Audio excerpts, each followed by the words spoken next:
Mesdames et messieurs, bienvenue à la chronique du soir avec notre consultant politique Agapit Napoléon Maforican. Bonsoir. Bonsoir Omiad, bonsoir à tous nos téléspectateurs.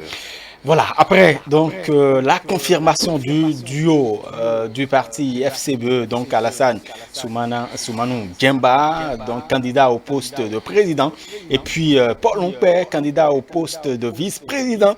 Il y a eu quand même une certaine sortie de Théophile Yarou, qui était candidat à la candidature au niveau du parti FCBE. Théophile Yarou qui conteste, qui dénonce la méthode, la démarche utilisée par son parti politique, et il trouve d'ailleurs que ça a violé les tests qui régissent le parti. Agapit Napoléon Maforican.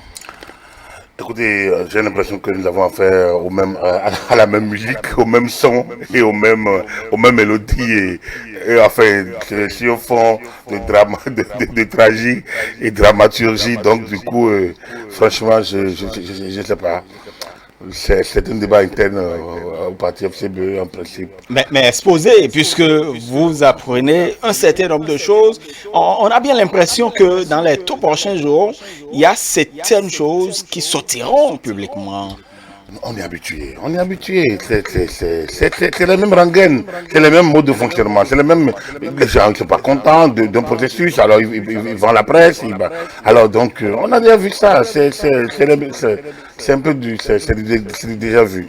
Ce qui est important, c'est quoi? C'est que l'organe dirigeant du parti, le secrétaire exécutif national et des membres du bureau politique se sont retrouvés devant la presse et ont dit le travail qu'ils ont eu à faire.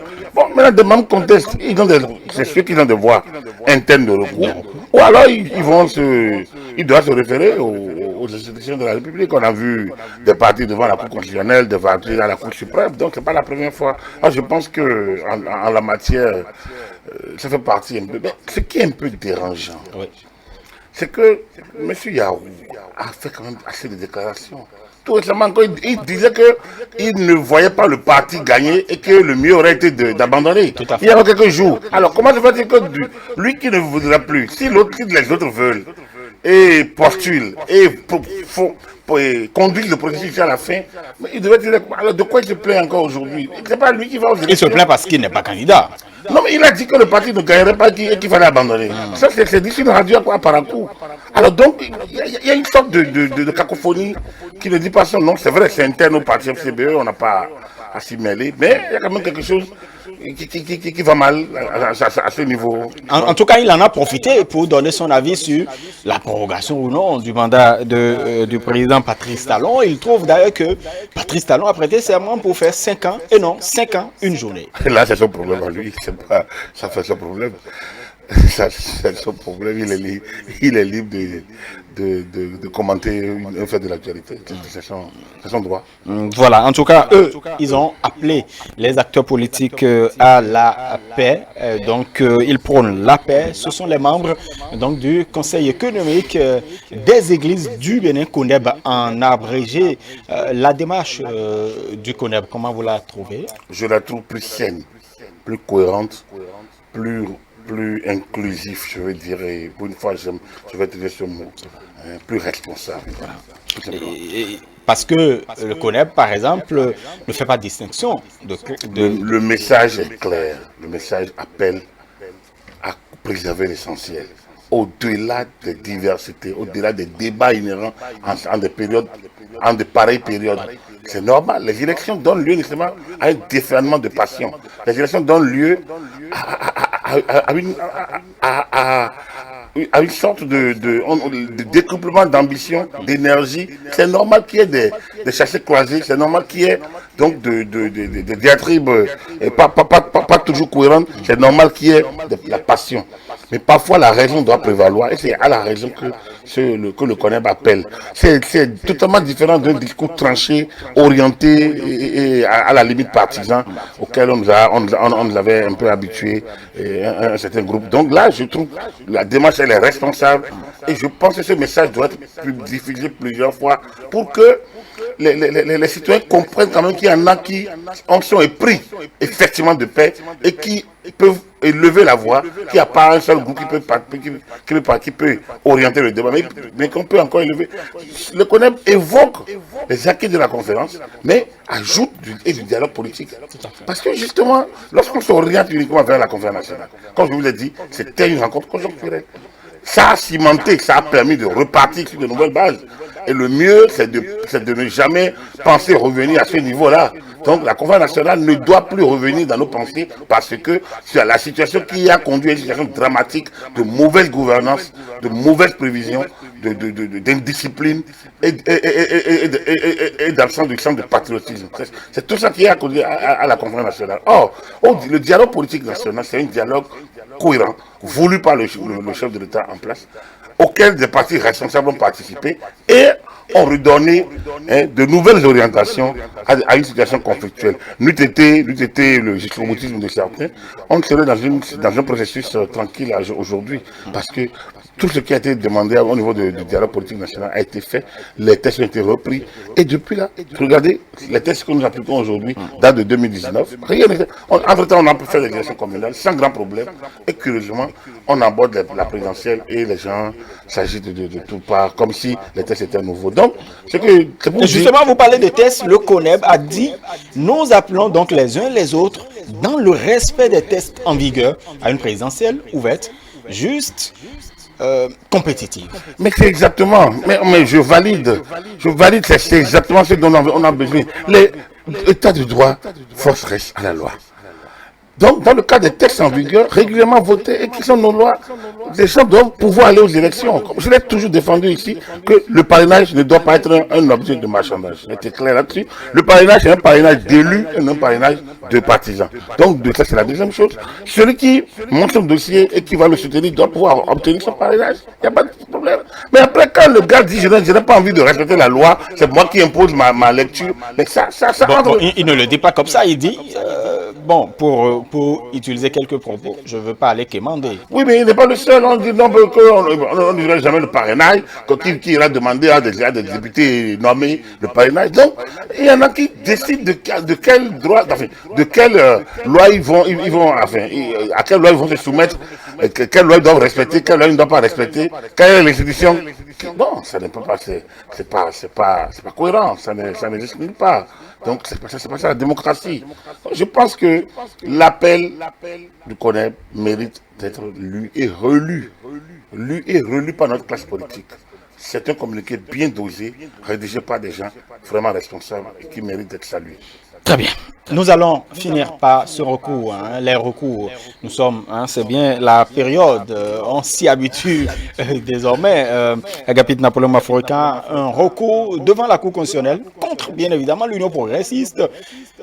On devrait quand même s'attendre à ça. Pourquoi pas Agapit Napoléon Mafourika? Pourquoi devrait-on s'attendre? Oui, parce que déjà, quand on voit un peu au-delà du contenu du recours déposé, l'orientation donnée par l'UP pour ses élus, par exemple, ça gêne certains aussi. Oui, mais je ne vois pas pourquoi il y a un recours.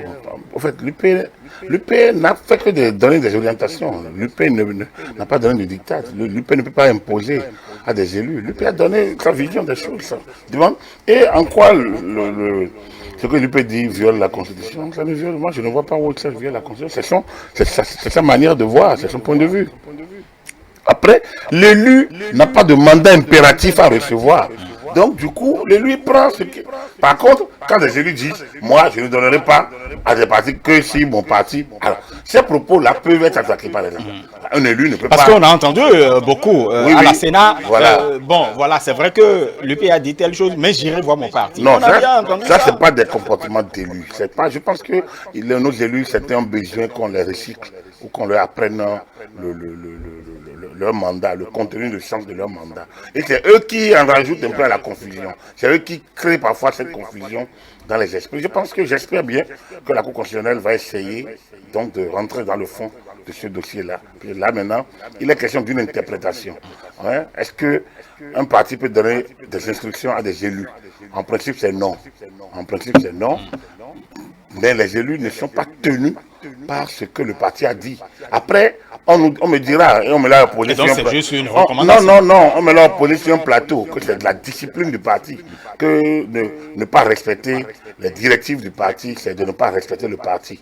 Donc, du coup, il va falloir analyser, et je pense que le juge constitutionnel verra si, effectivement, les directives d'un parti peuvent influencer l'élu. Quelque part, oui, il faut avoir la latitude de le reconnaître. Quelque part, les directives du parti peuvent influencer l'élu. Mais bon, après, un élu doit être au-dessus de la mêlée. Et comme il sait qu'il ne doit pas recevoir de mandat impératif, normalement, il devait agir en toute liberté. Mais donc, et en toute connaissance de cause. Voilà ce que moi je peux dire à l'étape actuelle en attendant que le recours soit analysé, et instruit par la. Enfin, et en tout cas qu'une issue soit donnée à ce recours. Pour que nous voyions un peu l'orientation du juge constitutionnel sur ce dossier. Est-ce que déjà, si le juge constitutionnel donnait raison peut-être aux requérants, ça changera quelque chose en réalité au niveau des élus? Ça va changer au moins la mentalité des élus. Je pense que certains élus ne font pas honneur à leur mandat. Il y en a qui ne comprennent pas du tout la différence entre la notion d'élu et le militantisme. L'élu représente le peuple. L'élu doit parler. Quand l'élu parle en qualité d'élu, il n'est plus sectaire. Il est le peuple. Il est une partie, il est une composante du peuple. Dès lors, il doit pouvoir savoir qu'il doit ménager toutes les susceptibilités. Il doit parler pour les composantes, les sensibilités du peuple que nous sommes. Et ces sensibilités sont multiples. L'élu doit faire beaucoup attention. Alors, donc, on lui dit, certains descendent le débat trop bas. Je pense qu'il faut peut-être les ramener un peu à l'ordre. Ça n'empêche en rien qu'un parti, à mon avis, peut donner des directives. Mais bon, est-ce que dans le cas d'espèce, c'est conseillé? Moi, je vois que le sujet est un peu assez délicat. Je pense que l'orientation du juge constitutionnel nous permettra au moins à chacun de se fixer une autre fois pour de bon. Moi, élu, je me donnerai la liberté de donner, à partir du moment où le parti a donné les instructions. Donc, je vais voir un peu ceux qui viendront. S'il y a des gens qui n'ont pas été orientés par des partis politiques, mais qui arrivent, ils ont un dossier solide, et les échanges entre moi donnent quand même quelque chose de cohérent, moi je vais donner. Parce qu'en réalité, chaque élu a peut-être encore ses propres critères. C'est ça que je dis. Donc du coup, c'est un élu, il n'a pas de mandat, il n'a pas à recevoir d'instruction d'ailleurs, il représente le peuple, c'est exactement ça. Donc du coup, moi je pense que après, tu donnes et tu rencontres à ton parti que tu as donné, voilà les motivations pour lesquelles tu as donné. Je pense que les débats doivent être dynamiques au sein des partis politiques. Les partis ne sont pas des milieux idéologiques, disons, ce ne sont pas des groupes de dogmatisme où les propos, où il faut réciter le credo et puis voilà quoi, il n'y a plus autre débat. Non, ça ne doit pas être le cas. Donc du coup, je pense que c'est bien ce débat. Moi, je trouve que ce recours est intéressant. Ça peut nous donner de la matière. Bon, et si la Cour va au fond par Très bien. Merci beaucoup à vous, Agapit Napoléon Aforican, consultant politique à ETL. Vous êtes par ailleurs expert électoral. Mesdames et messieurs, merci d'avoir suivi donc la chronique du soir. Merci de nous avoir suivis également. C'est la fin de votre émission Le Grand Soir pour le compte de ce vendredi 29 janvier 2021. Après nous, vous avez votre feuilleton C'est la vie. Vous n'oubliez pas votre rendez-vous avec Stanislas Benoupo à moi. Il s'agit de Raconte ta journée à partir de 23h. D'ici à la portée, vous bien agréable suite de soirée sur nos antennes.